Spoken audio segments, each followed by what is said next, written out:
Bible हमें यह सिखाती है कि जब मनुष्य परमेश्वर से दूर होकर अपने ही मन की इच्छाओं के अनुसार चलता है तो उसका जीवन अधर्म और अंधकार से भर जाता है।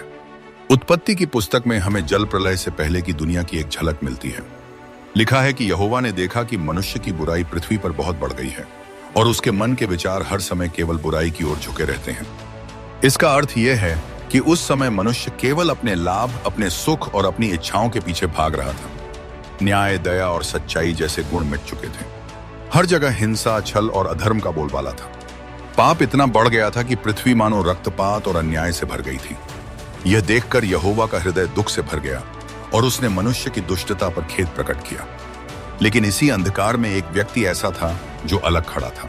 उसका नाम था नूह। बाइबल कहती है कि नूह धर्मी पुरुष था, अपने समय में खरा था और वह परमेश्वर के साथ साथ चलता था। यह एक गहरी और अद्भुत गवाही है। उस समय जब पूरी पृथ्वी भ्रष्ट हो चुकी थी, तब नूह का जीवन अलग दिखाई देता था। उसकी पहचान उसके कर्मों या बाहरी दिखावे से नहीं थी, बल्कि उसकी निष्ठा और परमेश्वर के साथ उसके संगति से थी। धर्मी कहलाना केवल अच्छे कार्य करने से संभव नहीं होता, बल्कि यह एक ऐसे हृदय से आता है जो परमेश्वर पर भरोसा करता है और उसकी आज्ञा मानता है। नूह का जीवन इस बात का प्रमाण था कि चाहे चारों ओर अंधकार और पाप का साम्राज्य क्यों न हो, एक इंसान परमेश्वर के साथ चलकर खरा और धर्मी ठहर सकता है। जब यहोवा ने पृथ्वी का हाल देखा तो उसने निश्चय किया कि वह जल प्रलय के द्वारा सारी पृथ्वी को नाश करेगा। लेकिन उसकी योजना केवल नाश करने की नहीं थी, बल्कि एक नए आरंभ की भी थी। इसलिए उसने नूह को चुना और उससे अपनी योजना प्रकट की। उसने नूह को आज्ञा दी कि वह एक बड़ा जहाज बनाए, जिसमें वह स्वयं, उसका परिवार और सब प्रकार के जीव सुरक्षित रहेंगे। यह आदेश नूह के विश्वास की परीक्षा थी, क्योंकि कभी भी ऐसा कोई प्रलय पहले नहीं हुआ था। नूह ने न तो ऐसी वर्षा देखी थी, न इतनी जल राशि की कल्पना की थी। फिर भी उसने परमेश्वर का वचन सुना और उस पर विश्वास किया। यही सच्चा विश्वास है। जब हम उन बातों पर भरोसा करते हैं जिन्हें हम अपनी आंखों से नहीं देख सकते, पर जिन्हें परमेश्वर ने कह दिया है। नूह ने जहाज का निर्माण शुरू किया। यह कोई साधारण कार्य नहीं था। यह जहाज 300 हाथ लंबा, 50 हाथ चौड़ा और 30 हाथ ऊंचा होना था, अर्थात एक विशाल संरचना जो उसके समय के किसी भी निर्माण से कहीं अधिक बड़ी थी। नूह और उसके परिवार ने इस पर लगभग 100 वर्षों तक काम किया। आप कल्पना कर सकते हैं कि उस समय के लोग उसे देखकर कैसा उपहास करते होंगे। वे शायद कहते होंगे, नूह, तू मूर्ख है। कभी ऐसा हुआ है कि धरती जल से ढक जाए? तेरा परमेश्वर तुझे धोखा दे रहा है। तू अपनी जिंदगी यूं ही व्यर्थ कर रहा है। ऐसे शब्द नूह को निराश कर सकते थे, पर उसने एक बार भी अपना काम नहीं रोका। उसने लोगों को उत्तर तर्क से नहीं दिया, बल्कि अपने कर्मों से दिया। उसके हाथों की मेहनत और जहाज का बढ़ता आकार ही उसकी गवाही थे कि वह परमेश्वर के वचन पर अडिग है। यहां हम सीखते हैं कि विश्वास केवल शब्दों में प्रकट नहीं होता, बल्कि हमारे कार्यों में दिखाई देता है। नूह ने परमेश्वर पर विश्वास किया, इसलिए उसने बिना किसी देरी के काम करना शुरू किया और तब तक किया जब तक वह जहाज पूरा न हो गया। यही कारण है कि बाइबल बार बार कहती है, नूह ने सब कुछ वैसा ही किया जैसा यहोवा ने उसे आज्ञा दी थी। उसने अपनी शर्तें नहीं जोड़ी, अपने विचारों को परमेश्वर के वचन से ऊपर नहीं रखा और न ही भीड़ के दबाव में आया। उसका जीवन एक गहरी आज्ञाकारिता का उदाहरण था। जब जहाज पूरा हो गया, तब यहोवा ने नूह से कहा कि वह अपने परिवार और सब प्रकार के जीव जंतुओं को जहाज में ले आए। नूह ने वैसा ही किया। दो दो करके नर और मादा पशु पक्षी जहाज में प्रवेश करने लगे। यह कोई सामान्य दृश्य नहीं था, बल्कि परमेश्वर की अद्भुत योजना का कार्यान्वयन था। नूह और उसके परिवार ने यह सब अपनी आंखों से देखा और यह समझा कि यह सब परमेश्वर की सामर्थ्य से हो रहा है। उस क्षण एक और अद्भुत बात हुई। परमेश्वर ने स्वयं जहाज का द्वार बंद कर दिया। इसका अर्थ यह था कि अब उद्धार का द्वार मनुष्य के हाथ में नहीं, बल्कि केवल परमेश्वर के हाथ में था। फिर जल प्रलय आया, आकाश खुल गया और भारी वर्षा होने लगी। धरती के गहरे सोते फूट पड़े और सारी पृथ्वी जल से भर गई। जो लोग पहले नूह का मजाक उड़ाते थे, वे अब भयभीत होकर जहाज की ओर भागे होंगे। उन्होंने शायद द्वार खटखटाया होगा, पर अब देर हो चुकी थी। जो द्वार यहोवा ने स्वयं बंद कर दिया था, उसे कोई मनुष्य खोल नहीं सकता था। यह एक कठोर लेकिन गहरी शिक्षा है। परमेश्वर जब हमें चेतावनी देता है, तो हमें उसे तुरंत मानना चाहिए, क्योंकि कृपा का समय हमेशा के लिए नहीं होता। अवसर का समय अभी है, कल नहीं। जल प्रलय के दिन बढ़ते गए। 40 दिन और 40 रात तक वर्षा लगातार होती रही और जल इतना बढ़ गया कि सबसे ऊंचे पहाड़ भी डूब गए। सब जीव जंतु जो जहाज के बाहर थे नष्ट हो गए। यह एक ऐसी घड़ी थी जब पूरी पृथ्वी मानो नष्ट हो रही थी।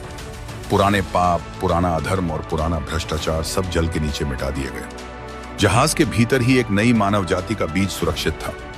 वहां नूह, उसका परिवार और सब प्रकार के जीव जंतु परमेश्वर की सुरक्षा में सुरक्षित थे।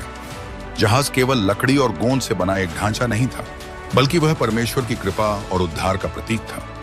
जैसे जहाज के बाहर सब नाश हो गए, वैसे ही जहाज के भीतर रहने वाले सब बच गए। यह हमें इस गहरी सच्चाई की ओर इंगित करता है कि उद्धार केवल उसी मार्ग से मिलता है जिसे परमेश्वर ने ठहराया है। जल बढ़ते बढ़ते 150 दिन तक पृथ्वी पर छाया रहा। उसके बाद परमेश्वर ने अपनी दया दिखाई और जल धीरे धीरे उतरने लगा। जहाज अरारात पर्वत पर टिक गया। समय के साथ जल घटा और पृथ्वी सूखने लगी।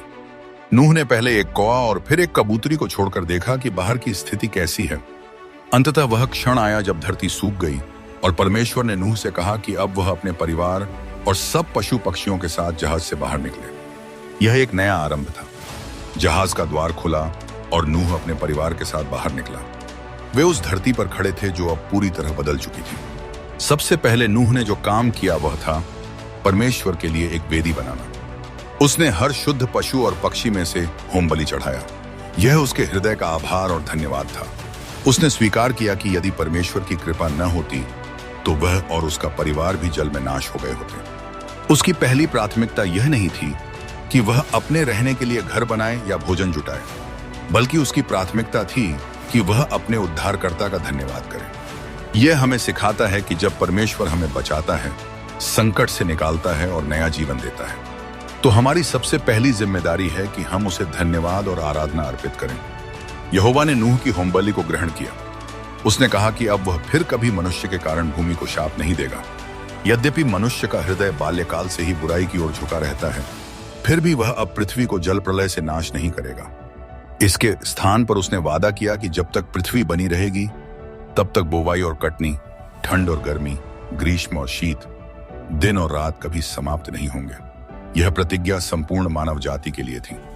फिर परमेश्वर ने नूह और उसके पुत्रों को आशीष दी और कहा, फलवंत और बहुवंत हो और पृथ्वी को भर दो। यह वही आशीष थी जो उसने आदम और हव्वा को दी थी। अब नूह और उसका परिवार एक नई शुरुआत कर रहा था। उसके तीनों पुत्र शेम, हाम और येपेत मानव जाति की भावी जातियों और राष्ट्रों के बीज बने। इसी क्षण से परमेश्वर की योजना एक नई दिशा में आगे बढ़ी। परमेश्वर ने नूह और उसके परिवार के साथ एक वाचा भी बांधी। उसने कहा कि अब फिर कभी पृथ्वी पर जल प्रलय आकर सब प्राणी नाश नहीं होंगे, और इस वाचा का चिन्ह उसने इंद्रधनुष ठहराया। जब बादल पृथ्वी पर छा जाएंगे और आकाश में धनुष दिखाई देगा, तब यहोवा अपनी उस प्रतिज्ञा को स्मरण करेगा जो उसने नूह और उसके वंशजों के साथ बांधी थी। इंद्रधनुष आज भी केवल प्राकृतिक सौंदर्य नहीं है, बल्कि यह परमेश्वर के उस वचन की याद दिलाता है कि उसका दया का हाथ अब भी मानव जाति पर फैला हुआ है। हर बार जब हम आकाश में इंद्रधनुष देखते हैं तो यह हमें याद दिलाता है कि परमेश्वर अपने वादों के प्रति विश्वास योग्य है। लेकिन जल प्रलय के बाद केवल बाहरी वातावरण नहीं बदला, बल्कि नूह और उसके पुत्रों के जीवन में भी नए अध्याय शुरू हुए। नूह अब वह व्यक्ति था जिसे परमेश्वर ने सारी पृथ्वी को बचाने के लिए चुना था। उसके 3 पुत्र शेम, हाम और येपेत अब नए संसार की नींव थे। उनके माध्यम से जातियां उत्पन्न होनी थीं, परंतु उनके जीवन में भी परमेश्वर की योजनाएं और भविष्यवाणियां जुड़ी हुई थीं। बाइबल हमें आगे दिखाती है कि एक दिन नूह ने अपने पुत्रों के विषय में भविष्य सूचक बातें कहीं। उसने शेम को विशेष आशीष दी, क्योंकि उसी की वंशावली से आगे चलकर अब्राहम, इसहाक, याकूब और अंततः मसीह यीशु आने वाले थे।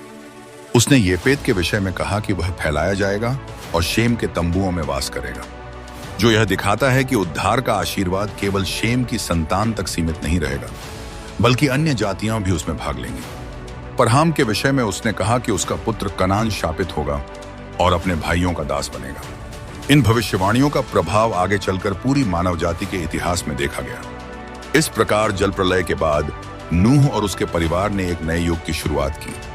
परमेश्वर ने एक नई वाचा बांधी, इंद्रधनुष को उसका चिन्ह ठहराया और तीनों पुत्रों के द्वारा भविष्य के राष्ट्रों का बीज बो दिया।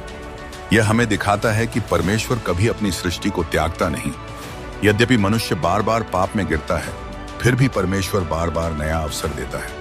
उसकी योजना कभी असफल नहीं होती। जल प्रलय के बाद नूह और उसका परिवार पृथ्वी पर अकेला परिवार था। अब सारी मानव जाति का भविष्य नूह और उसके 3 पुत्रों शेम, हाम और येपेत के हाथ में था। परमेश्वर ने उनसे कहा था, फलवंत और बहुवंत हो और पृथ्वी को भर दो। यही आदेश उनके लिए एक जिम्मेदारी भी था और एक आशीष भी। उनके माध्यम से परमेश्वर की योजना पूरी मानव जाति में फैलने वाली थी। बाइबल हमें बताती है कि येपेत के 7 पुत्र हुए, गोमेर, मागोग, मादै, यावान, तूबल, मेशेक और तीरस। इन 7 से अलग अलग राष्ट्र निकले। गोमेर से अश्कनज, रिपत और तोगरमा निकले। माना जाता है कि ये लोग उत्तरी क्षेत्रों की जातियां थीं, जो बाद में यूरोप और एशिया के कुछ हिस्सों में फैल गए। मागोग से उत्तरी राष्ट्र उत्पन्न हुए, जिन्हें बाइबल में अक्सर भविष्यवाणी में उल्लेखित किया गया है। मादे से मादी लोग निकले, जिन्होंने आगे चलकर फारसी साम्राज्य में बड़ी भूमिका निभाई। यावान से यूनानी जातियां निकली। यावान के पुत्र थे एलीशा, तर्शीश, कित्ती और दोदानी। इनसे यूनान, साइप्रस और भूमध्य सागर के द्वीपों की जातियां निकली। तूबल, मेशेक और तीरास से उत्तरी और पश्चिमी क्षेत्रों की जातियां फैली। ये पेत की संतानें पश्चिम और उत्तर की ओर फैल गईं। इसी कारण बहुत से विद्वान मानते हैं कि यूरोप, रूस, ग्रीस और भूमध्य सागर के लोग येपेत की संतान हैं। नूह ने येपेत के विषय में कहा था कि वह फैलाया जाएगा, और सचमुच उसकी संतानों ने पूरी पृथ्वी के बड़े भूभाग को भर दिया। आज हम देखते हैं कि येपेत की वंशावली से निकले राष्ट्रों ने विज्ञान, दर्शन और सभ्यता में अद्भुत योगदान दिया। अब हम हाम से उत्पन्न जातियों की ओर बढ़ते हैं। हाम के 4 पुत्र थे, कूश, मिस्र, पूत और कनान। कूश से सबा, हविला, सबता, रामाह और सप्तका हुए। रामाह से शेबा और ददान हुए। इनसे अफ्रीका और अरब के क्षेत्रों की जातियां फैली। निम्रोद, जो कूश का पुत्र था, उसने आगे चलकर बाबेल, एरेक और नीनवे जैसे नगर बसाए। वह पृथ्वी पर पहला पराक्रमी कहलाया। यही से बाबेल का राज्य और शिनार का मैदान प्रसिद्ध हुआ। मिस्र से लूदी, अनामी, लहाबी, नप्तूही, पत्रूसी, कसलूही और कप्तोरी हुए। इन्हीं से पलिश्ती लोग उत्पन्न हुए। पूत से अफ्रीका और उत्तर अफ्रीका की जातियां निकली। कनान से सीदोन, हित्त, यबूसी, एमोरी, गिरगाशी, हिब्बी, अर्की, सिनी, अरवदी, समारी और हमाती निकले। इन्हीं से कन्नान देश की जातियां बनी, जिन्हें इसराइलियों ने बाद में वाचा भूमि में जाकर देखा। हाम की संतानों से मुख्य रूप से अफ्रीका और मध्य पूर्व के लोग निकले।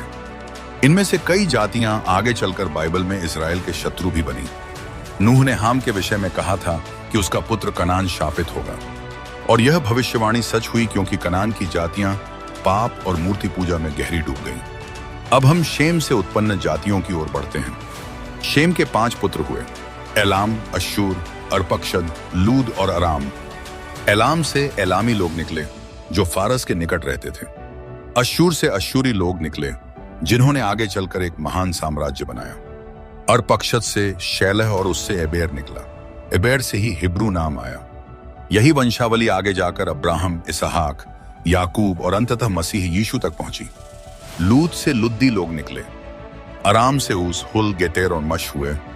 यही लोग अरामी कहलाए, जो आगे चलकर सीरिया क्षेत्र में बसे। शेम की वंशावली सबसे विशेष है, क्योंकि इसी से परमेश्वर ने अब्राहम को चुना और उसकी संतान को आशीष दी। यही आशीष अंततः यीशु मसीह में पूरी हुई।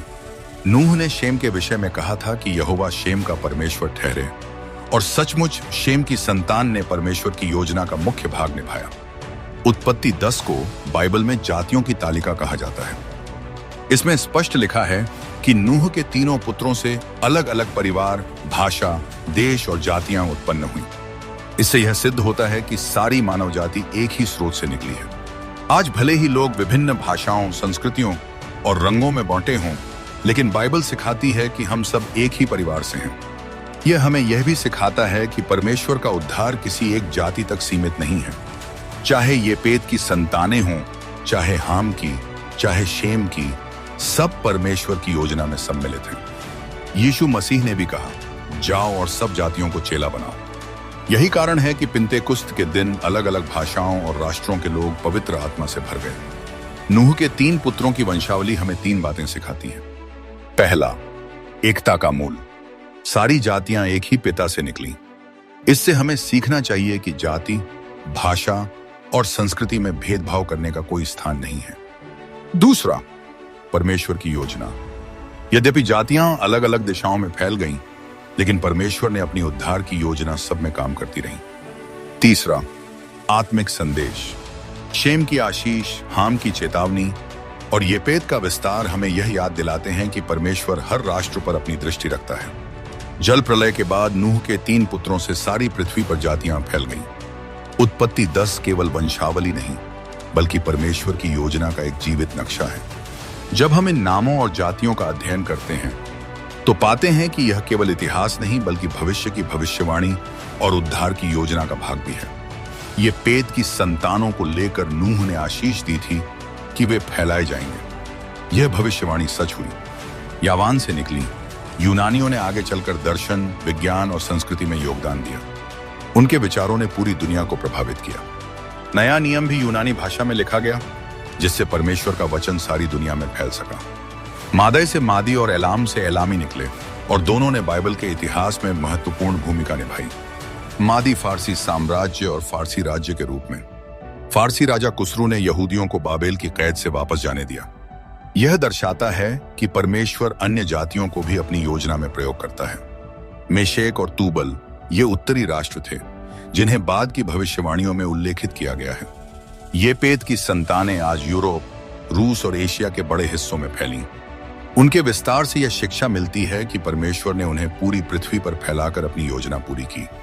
हाम की संतानों का उल्लेख सबसे अधिक संघर्षों और चुनौतियों के संदर्भ में मिलता है। कूश का पुत्र निम्रोद पृथ्वी पर पहला पराक्रमी कहलाया। उसने बाबेल और नीनवे जैसे नगर बसाए। बाबेल का नाम याद दिलाता है कि कैसे मनुष्यों ने अपनी शक्ति और अभिमान से स्वर्ग तक मीनार बनाने की कोशिश की, लेकिन परमेश्वर ने उनकी भाषा बदल दी और उन्हें बिखेर दिया।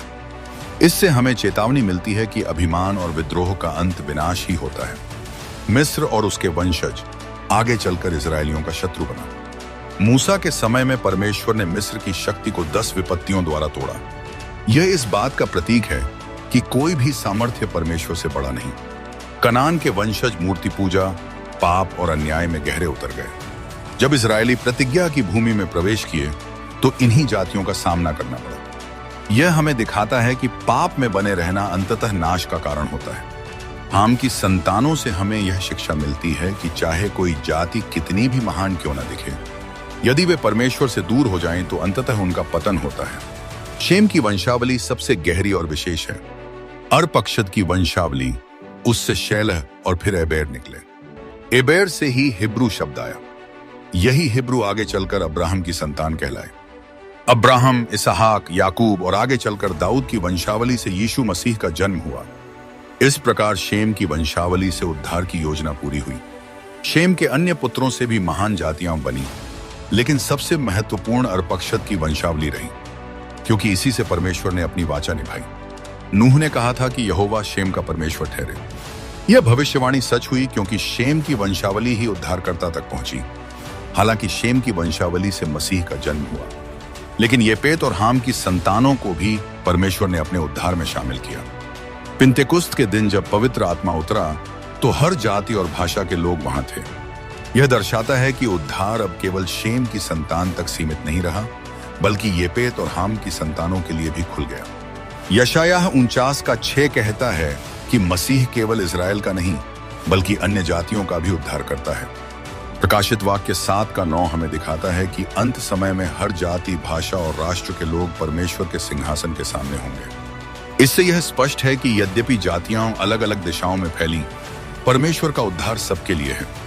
नूह के 3 पुत्रों की वंशावली हमें यह गहरा संदेश देती है कि हम सब एक ही परिवार से आए हैं, इसलिए किसी जाति या भाषा को बड़ा या छोटा न समझें। परमेश्वर का उद्धार सबके लिए समान है। शेम, हाम और येपेत की कहानियां हमें याद दिलाती हैं कि परमेश्वर का वचन कभी असफल नहीं होता। जैसे शेम की संतान से मसीह आया, वैसे ही आज मसीह के द्वारा हर व्यक्ति नया जीवन पा सकता है। जब हम नूह की वंशावली और उसके 3 पुत्रों से निकली जातियों पर विचार करते हैं तो हमें समझ में आता है कि यह केवल इतिहास या भूगोल का विवरण नहीं है।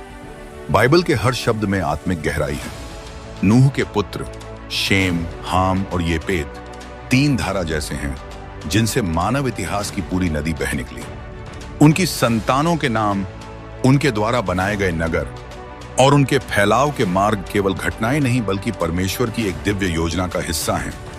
नूह की कथा हमें यह सिखाती है कि परमेश्वर का उद्देश्य केवल एक जाति या एक परिवार तक सीमित नहीं है, बल्कि सारी पृथ्वी और सभी जातियों को अपने प्रेम और उद्धार में शामिल करना है। बाइबल स्पष्ट रूप से सिखाती है कि समस्त मानव जाति एक ही परिवार से आई है। उत्पत्ति 10 में दी गई वंशावली और प्रेरितों के काम 17 का 26 में पौलुस का कथन इस सत्य को स्थापित करता है कि उसने एक ही मूल से मनुष्यों की सब जातियों को बनाया कि वे सारी पृथ्वी पर बसें। यह विचार केवल एक धार्मिक घोषणा नहीं बल्कि हमारे जीवन के लिए व्यावहारिक शिक्षा है। जब हम यह मानते हैं कि हर व्यक्ति, चाहे उसकी भाषा, रंग, संस्कृति, देश या रीति रिवाज अलग हों, परंतु वह उसी नूह के परिवार से निकला है जिससे हम निकले हैं, तो घमंड, भेदभाव, जातिवाद और ऊंच नीच की भावना का कोई स्थान नहीं रह जाता। आज की दुनिया में जब इंसान जातीयता और रंगभेद के कारण एक दूसरे से दूर हो रहे हैं, नूह के 3 पुत्र हमें याद दिलाते हैं कि हम सब एक ही रक्त से हैं और हमारे बीच कोई विभाजन नहीं होना चाहिए। यह संदेश न केवल व्यक्तिगत जीवन में बल्कि चर्च और समाज में भी शांति, प्रेम और एकता लाने की शक्ति रखता है।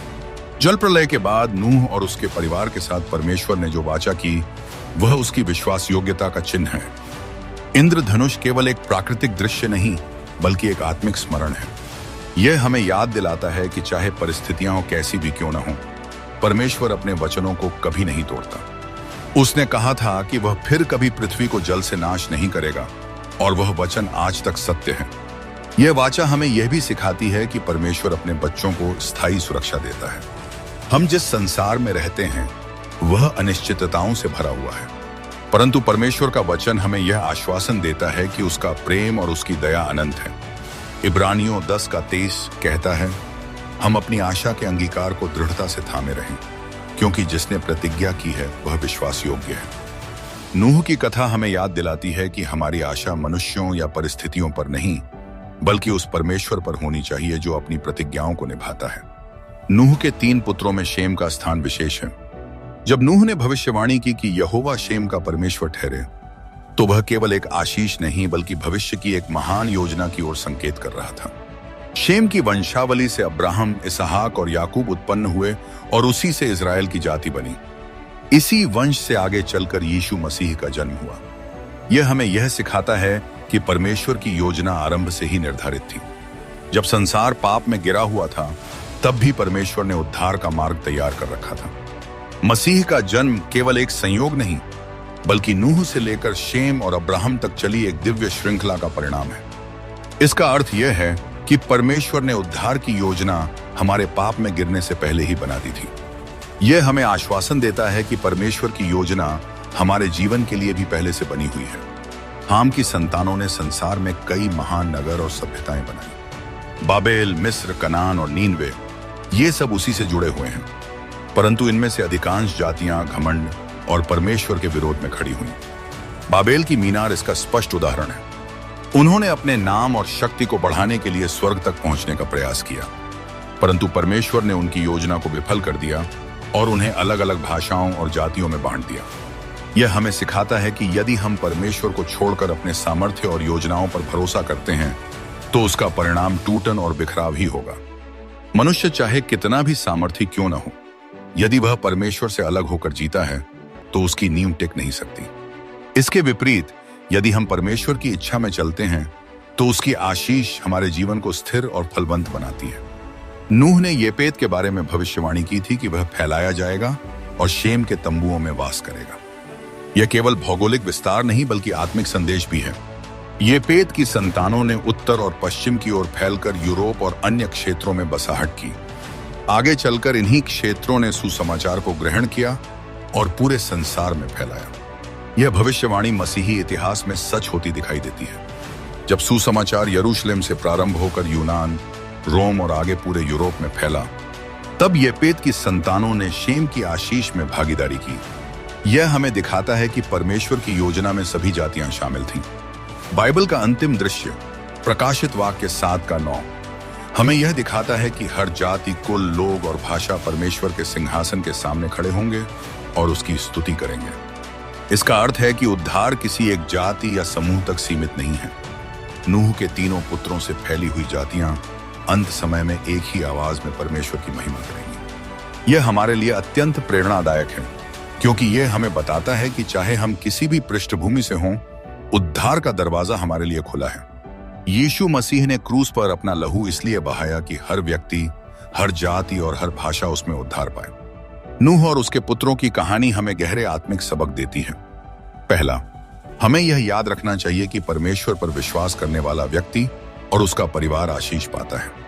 नूह की आज्ञाकारिता ने उसके पूरे परिवार को बचा लिया। दूसरा, हमें एक दूसरे को भाई बहन के रूप में देखना चाहिए, क्योंकि हम सब एक ही परिवार से हैं। तीसरा, हमें परमेश्वर की योजना में विश्वास रखना चाहिए, चाहे परिस्थितियां कैसी भी क्यों न दिखें। चौथा, हमें अपने जीवन में घमंड और अवज्ञा से बचना चाहिए, क्योंकि वही पतन का कारण है। पांचवां, हमें यह याद रखना चाहिए कि परमेश्वर का उद्धार सार्वभौमिक है और हमें यह शुभ समाचार दूसरों तक पहुंचाना है। नूह और उसके पुत्रों की कथा केवल एक ऐतिहासिक विवरण नहीं, बल्कि परमेश्वर की जीवित शिक्षा है। परमेश्वर ने नूह के परिवार से नई शुरुआत की और उसके पुत्रों की संतानों के द्वारा पूरी पृथ्वी को बसाया। शेम की वंशावली से उद्धार करता आया। ये पेत की संतानों ने सुसमाचार को ग्रहण किया और फैलाया, और हाम की संतानों की गलतियों से हमें शिक्षा मिली। इसका अर्थ है कि इतिहास का हर अध्याय परमेश्वर के उद्देश्य की गवाही देता है, और अंत में जब सब जातियां उसके सामने खड़ी होंगी, तो यह सिद्ध होगा कि परमेश्वर का प्रेम और उद्धार अनंत और सबके लिए है।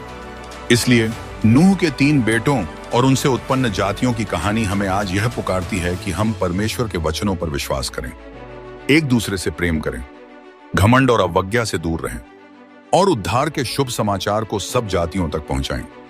अगर इस वीडियो ने आपके दिल की गहराइयों को छू लिया है, तो इसे अपने परिवार और मित्रों के साथ अवश्य बांटें, क्योंकि आपकी एक छोटी सी साझेदारी किसी के जीवन को हमेशा के लिए बदल सकती है। हमारे चैनल बाइबल ट्यूब को सब्सक्राइब करें, ताकि परमेश्वर का जीवित वचन हर घर में, हर आत्मा तक पहुंचे और नया जीवन दे। प्रभु आपके और आपके पूरे परिवार को अपनी असीम कृपा और आशीषों से भर दें। जय मसीह की।